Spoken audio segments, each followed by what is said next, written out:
कोलकातार बाली जगन्नाथ मंदिर निर्माण काम अटकी रही प्राय 40% निर्माण कार्य शेष होता बेले ऊर्ध्व भाग निर्माण चली तेबे किंतु किछि व्यक्ति असहिष्णुता प्रकाश कर बाधा सृष्टि कर अभियोग होती जहाद्वारा गत किछि मास धरी निर्माण बंद रही जहां नहीं असंतोष प्रकाश कर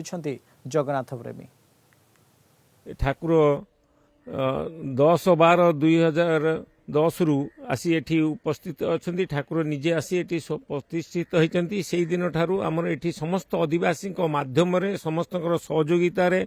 पूर्ण सहयोगिता आमर विभिन्न कार्यक्रम रथयात्रा ठारू आरंभ करी समस्त कार्यक्रम हुए शेष में मंदिर निर्माण कार्य 2 वर्ष धरी आम आरंभ करचु। ठाकुर इच्छा ठाकुर जहाँ चाहती जगन्नाथ इच्छा बिना पत्र हले ना आम भाव इच्छा हयतो आगामी दिन में अन्य किसी उद्देश्य अच्छी ठाकुर चाहते गोटे परमानेंट गोटे नीति नियम अनुसार विधिबद्ध भाव में गोटे प्रमाण पत्र हो से ठाकुर इच्छा यही काम आम पर्यायक्रम टिके आगौचु। अर्धनिर्मित अवस्था पड़ी रही बाली जगन्नाथ मंदिर आमे जानती प्राय 30 लाख ऊर्ध्व टंका यही मंदिर निर्माण रे व्यय होईची किंतु साधारण भक्त माने चाहती जे यथा शीघ्र यही बाली मंदिर तार निर्माण कार्य पूर्णांग हेउ एवं जगन्नाथ को यथायथ भाव से माने पूजा देबे एवं स्थानीय अंचल जो गौरव रही जगन्नाथ मंदिर को नहीं ता अतुट रहिबो किंतु एठारे केतेक स्वार्थनेशी व्यक्ति राजनैतिक उद्देश्य प्रणोदित व्यक्ति से माने यही मंदिर पूर्णांग चाहती नहीं तेणु विभिन्न भाव आईन जटिलता सृष्टि कर जहाद्वारा मंदिर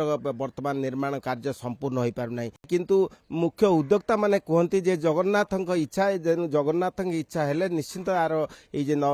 मंदिर कलेबर पूर्णांग हेबो एवं बाली एवं स्थानीय अंचल आदिवासी जो आशा आकांक्षा रही जगन्नाथ मंदिर पूर्णांग रूप देखिए ता अतुट रहिबे। कोलकाता वीडियो जर्नालिस्ट समर जिसान प्रमोद महांती कलिंग टीवी।